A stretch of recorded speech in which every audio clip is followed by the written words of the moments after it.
Salam damai sejahtera di dalam Tuhan Yesus Kristus.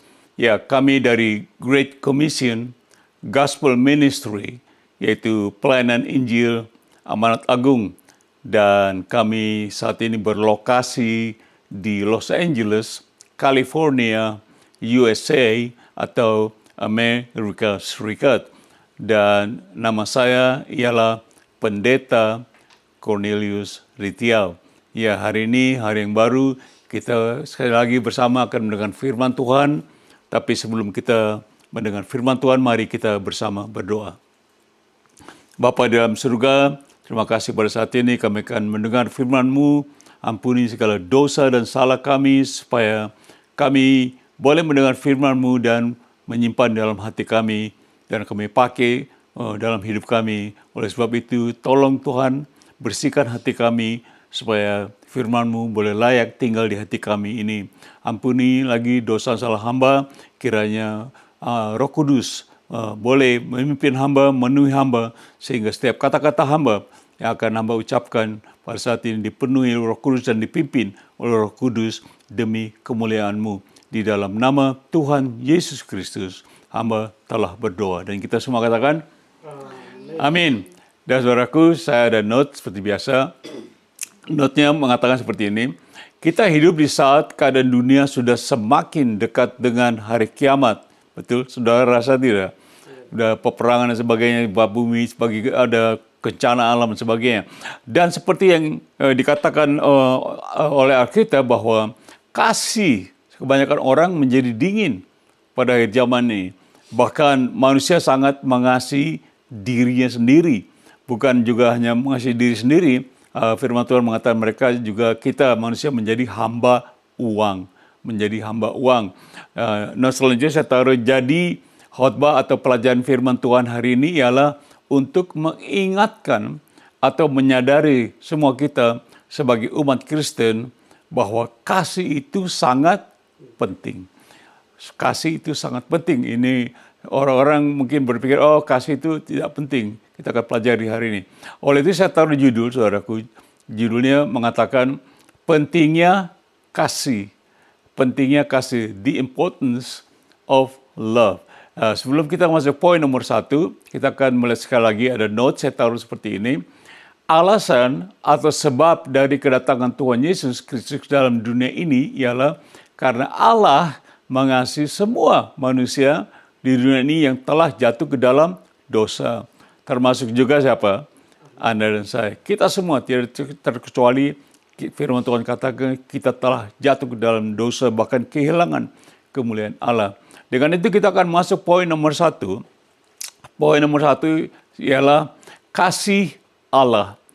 Kasih Allah, God's love. Dan kita akan lihat Yohanes 3 ayat 16 mengatakan, karena begitu besar kasih Allah akan dunia ini, yaitu manusia, sehingga ia, itu Allah, telah mengaruniakan atau memberikan anak yang tunggal, itu Yesus continue sebagai 2, supaya setiap orang, itu siapa saja, Anda dan saya, yang percaya itu dengan iman, percaya kepadanya, pada Yesus, tidak binasa.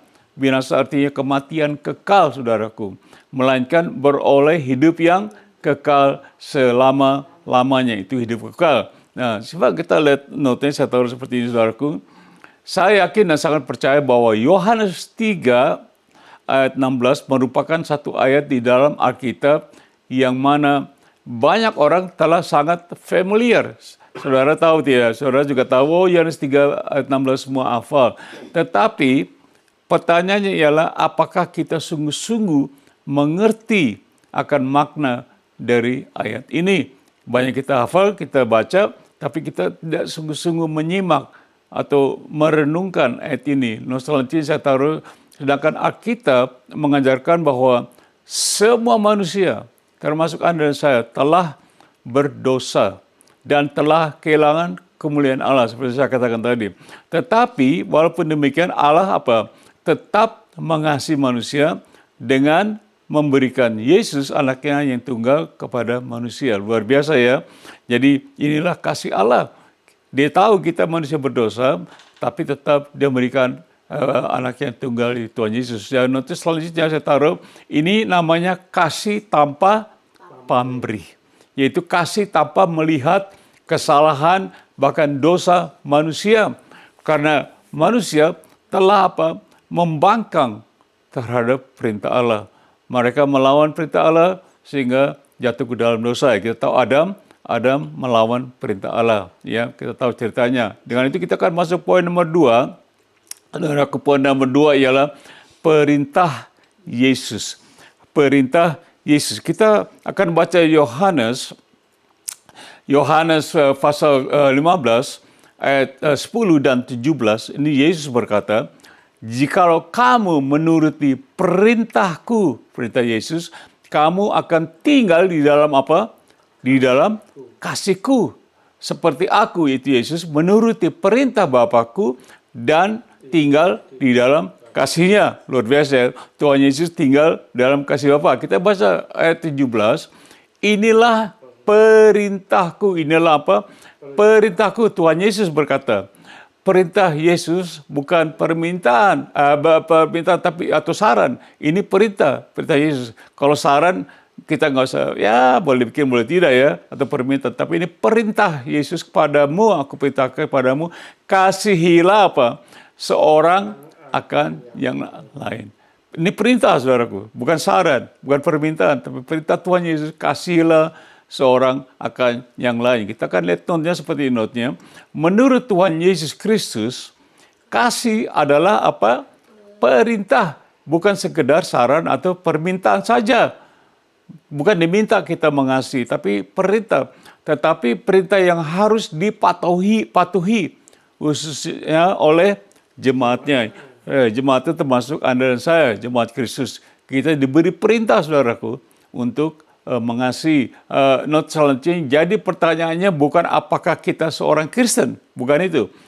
Tapi apakah sebagai seorang Kristen, kita sungguh-sungguh mengasihi seorang akan yang lain. Bahkan di saat ini. Ya, kita diperintahkan untuk saling mengasihi, saudaraku. Nah, inilah kasih. Kita berbicara soal kasih. Dengan itu kita akan masuk poin nomor 3. Poin nomor 3 mengatakan doa Yesus. Jesus' prayer. Ini doa Yesus. Nah, kita akan lihat Yohanes pasal 17 ayat 24 sampai 26. Ini Tuhan Yesus berdoa kepada Bapanya di surga. Ayat 24, "Ya Bapa, aku," yaitu Yesus, "mau supaya dimanapun aku berada, mereka yaitu murid-muridnya orang Kristen juga berada bersama-sama dengan aku." Ini doa nih, dengan Yesus. "Mereka yang telah engkau di sini Bapa, berikan kepadaku." Tuhan Yesus berdoa supaya murid-muridnya yang diberikan, dia mau supaya di mana Tuhan Yesus berada, dia pun berada. Kita lihat continue ayat 24. "Agar mereka, yaitu orang-orang Kristen, memandang kemuliaanku," mulai Yesus, "yang telah engkau Bapa berikan kepadaku. Sebab engkau telah apa? Engkau telah mengasihi aku sebelum dunia dijadikan." Kita berbicara soal kasih. Kita akan lihat ayat 25. Dia berdoa terus, "Ya Bapa di surga, Bapa surga yang adil. Memang dunia tidak mengenal engkau, tetapi aku," yaitu Yesus, "mengenal engkau. Dan mereka ini," yang mereka itu orang-orang Kristen, "tahu bahwa engkaulah yang apa? Mengutus aku," yaitu Yesus. Ayat 26 mengatakan, kita baca pelan-pelan. "Dan aku," yaitu Yesus, "telah memberitahukan namamu kepada mereka," itu orang Kristen. "Dan aku," yaitu Yesus, "akan memberitahukannya." Supaya apa?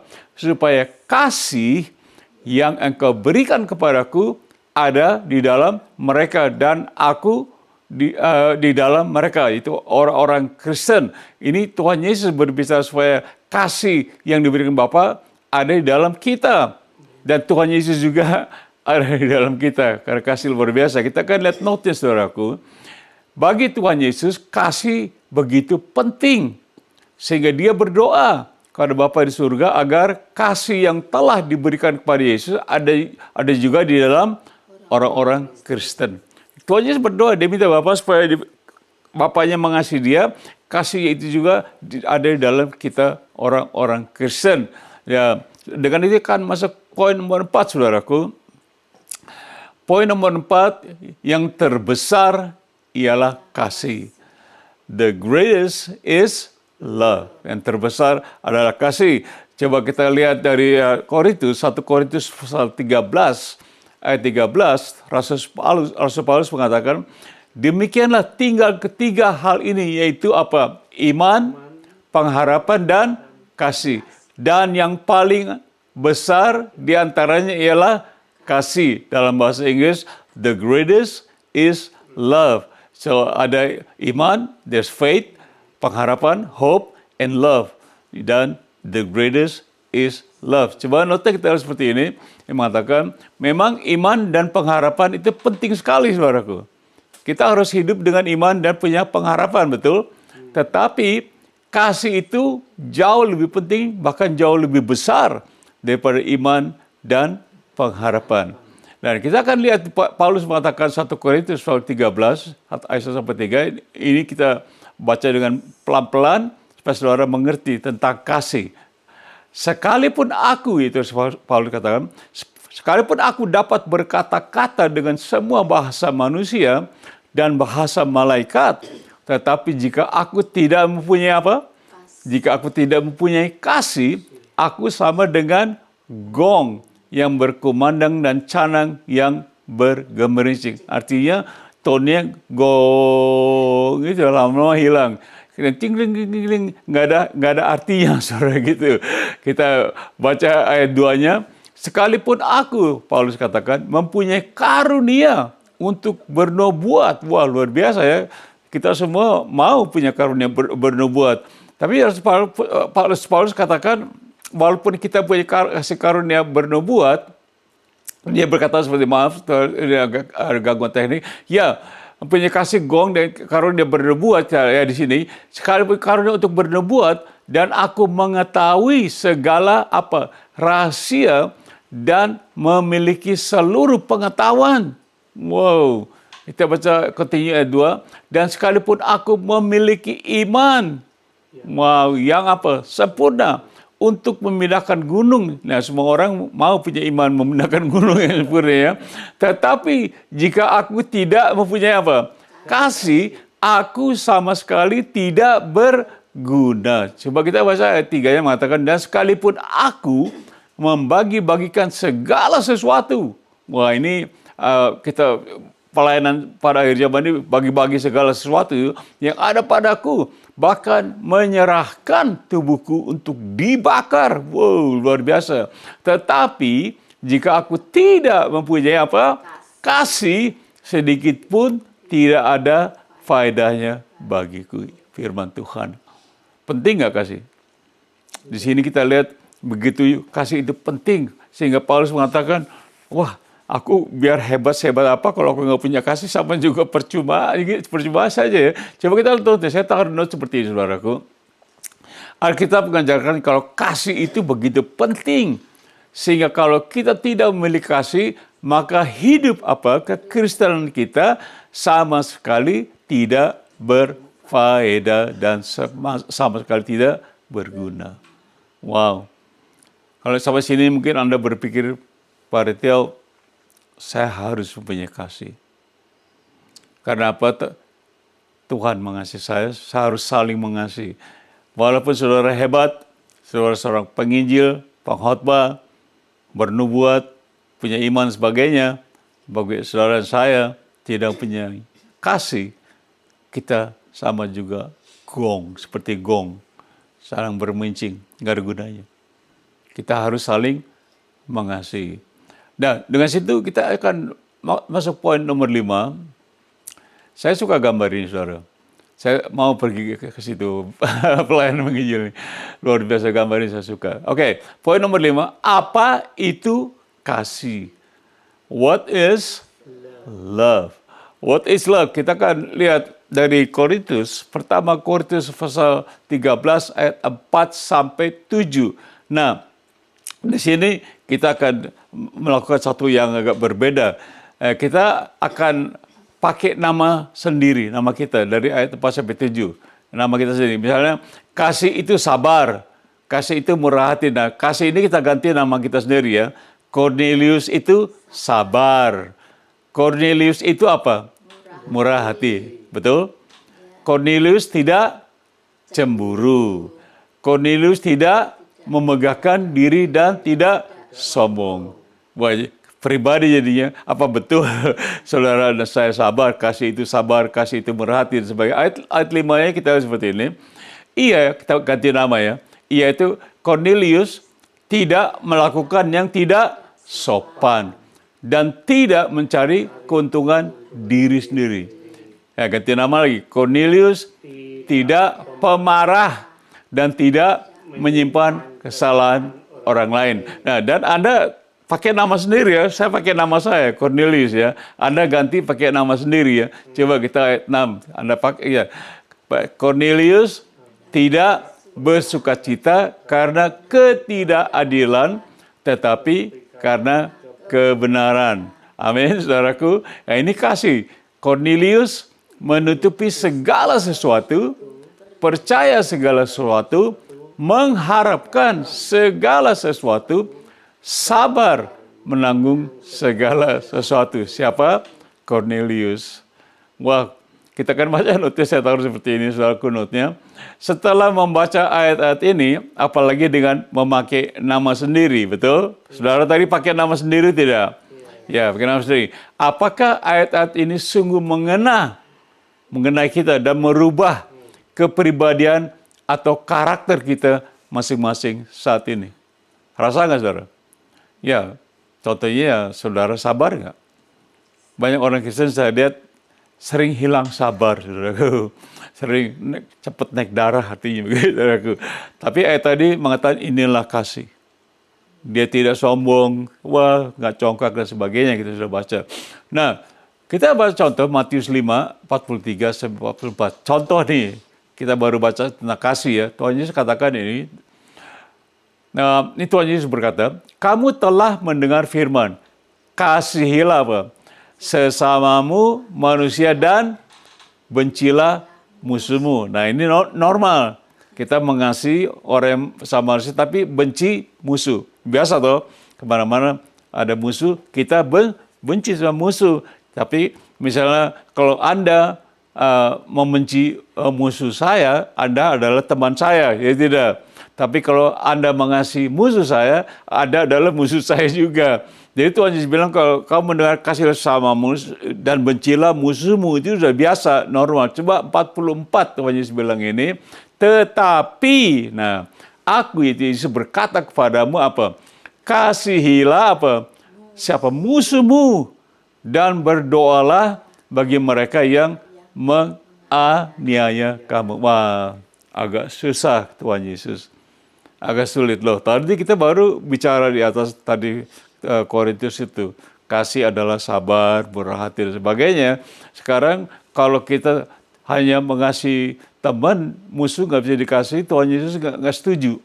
Ya tidak. Karena dia bilang tetapi Tuhan Yesus berkata kasihilah siapa? Musuhmu.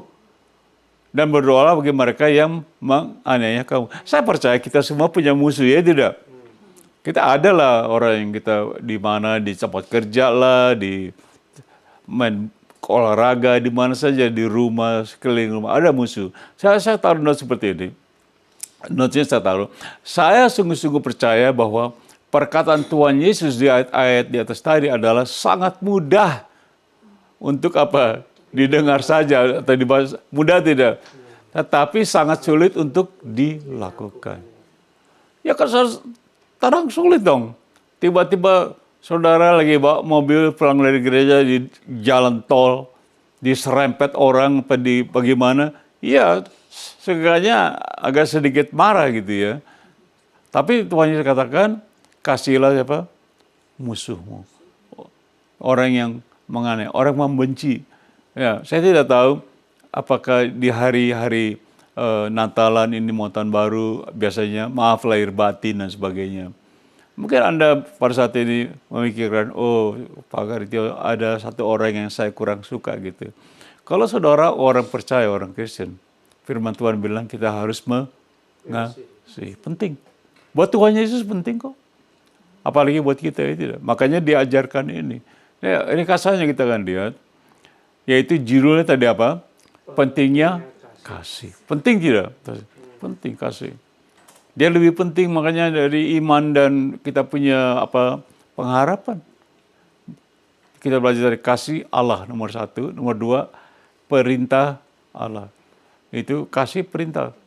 Perintah Yesus. Nomor 3 doa Yesus kita baca tadi supaya mereka juga murid-murid ini mengasihi. Yang terbesar ialah kasih nomor 4 tadi. Ya tidak, the greatest is love. Yang lebih besar dari segalanya. Nomor 5 kita baru belajar apa itu kasih dan sebagainya. Dan saudara kita akan naik pada aplikasinya. Nomor 1 saya taruh aplikasi. Karena Allah mengasihi dunia ini atau manusia berdosa sehingga terjadilah apa? Natal. Jadi kalau Anda berpikir, wah ada Natal ya, karena apa? Karena Allah mengasihi dunia ini. Tadi kan kita baca Yohanes 3:16, yaitu karena begitu besar Allah mengasihi dunia ini. Sehingga diberikannya anaknya yang tunggal itu Yesus. Itu Natal. Jadi Natal bukan dimulai karena manusia mengasihi Allah, bukan. Oh saya Pak seorang Kristen saya kasih Allah, bukan. Natal dimulai bukan karena manusia mengasihi Allah, tetapi sebaliknya yaitu Allah lebih dahulu mengasihi manusia. Itulah Natal. Karena Allah mengasihi Anda dan saya, sehingga diberikannya Tuhan Yesus. Supaya kalau Anda dan saya percaya kepada Tuhan Yesus, kita tidak akan binasa, melainkan beroleh hidup yang kekal. Aplikasi nomor 2, saya taruh seperti ini. Jangan sampai sebagai orang Kristen, saya katakan Kristen ya, kita hidup tanpa kasih. Saudara boleh hebat, saudara boleh punya karunia segala macam. Tadi katakan Paulus, saudara masih orang hamba Tuhan yang hebat, penginjil dan sebagainya, misioneri. Tapi kalau saudara dan saya tidak punya kasih, sama sekali tidak ada faedahnya, tidak ada gunanya. Karena tanpa kasih hidup kita sama sekali tidak ada gunanya atau faedahnya. Seperti gong, ya. Hidup kita seperti gong, gong, nggak ada artinya saudaraku. Yang berkumandang dan canang gemerin cincing kling nggak ada gunanya saudaraku. Ya, aplikasi nomor 3 saya taruh. Rasul Paulus berkata, dan sekalipun aku membagi-bagikan segala sesuatu yang ada padaku, bahkan menyerahkan tubuhku untuk apa? Dibakar. Tetapi jika aku tidak mempunyai apa? Kasih, sedikit pun tidak ada faedahnya bagiku. Rasul Paulus. Bagaimana dengan kita, saudaraku? Seperti saya katakan, walaupun saudara menderita dan sebagainya, tapi semuanya itu tanpa kasih. Tidak ada faedahnya. Tidak ada gunanya. Yep. Jadi sebagai kata terakhir, kita akan lihat, saya taruh, pentingnya kasih ialah karena yang terbesar adalah kasih. Ya, sekali lagi kalau saudara mau tahu kenapa penting Paritio kasih, kenapa Paritio itu penting? Karena Alkitab berkatakan ada iman, ada pengharapan, tetapi yang terbesar adalah kasih. Bukan iman, bukan pengharapan, tetapi kasih. Jadi pertanyaannya, apakah Anda dan saya memiliki kasih? Ada amin? Ya, Bapak Ibu Saudara, kita akan berdoa. Mungkin Anda mengatakan, Pak Ritio, ya saya perlu kasih dalam hidup saya, dalam suasana seperti ini. Saya masih ada suatu hal yang harus saya bereskan. Semuanya karena kasih, saudaraku. Walaupun ada orang yang sangat membenci Anda pada saat ini, kurang senang, bahkan kita dianiaya kita di Tuhan Yesus katakan, tetap kita harus mengasihi musuh kita. Jadi memang sangat sulit dilakukan secara manusiawi, tapi dengan pertolongan Roh Kudus kita bisa, betul, dengan kekuatan Roh Kudus kita bisa mengasihi. Bukan hanya mengasihi, saudaraku, kita mengampuni dulu, mengampuni segala hal, segala orang yang sungguh-sungguh telah menyakiti hati kita. Saya akan berdoa. Saya harap Anda bisa mengulangi doa saya. Dengan doa ini kita akan membereskan, kita akan mempunyai kasih bukan hanya terhadap Allah, karena Allah lebih dahulu mengasihi kita sebelum kita mengasihi Dia. Kita akan berdoa supaya kasih itu terpancar dari hati kita, betul? Khususnya menghadapi tahun baru ini, kita harus mulai dengan kasih. Ya, kalau tanpa kasih tidak ada gunanya, saudara. Mari kita berdoa. Saudara boleh ulangi doa saya. Tuhan Yesus, terima kasih. Saya telah mendengar firman-Mu tentang kasih. Karena saya baru sekarang tahu yang terbesar adalah kasih. Tuhan Yesus, tolong berikan saya untuk memiliki kasih ini. Kalau saya belum mengasihi, ampuni saya. Terima kasih Tuhan Yesus. Engkau sudah diberikan oleh Bapa di surga kepada saya sebagai tanda kasih. Terima kasih Tuhan Yesus. Di dalam nama-Mu saya telah berdoa. Amin. Kalau saudara jujur berdoa seperti itu, saudara mau belajar mengasihi, ini hari juga dengan kekuatan Roh Kudus, kita semua akan ditolong. Kita akan mulai mempunyai kasih. Dan dengan itu, saudaraku, kita akan menerima berkat pada saat ini. Sebelum kita selesai, mari kita angkat tangan kita.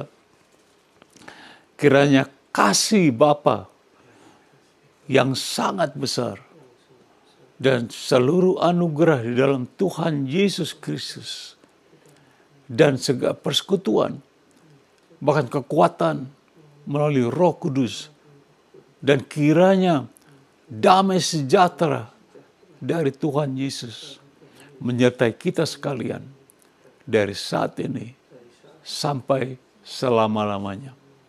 Semua katakan amin. Terima kasih Bapak Ibu Saudara. Dengan itu kita selesai hari ini. Saya berdoa supaya kita berjumpa kembali pada hari Minggu yang mendatang. Dengan itu saya mengatakan goodbye, God bless you, selamat Hari Natal dan Tahun Baru. God bless.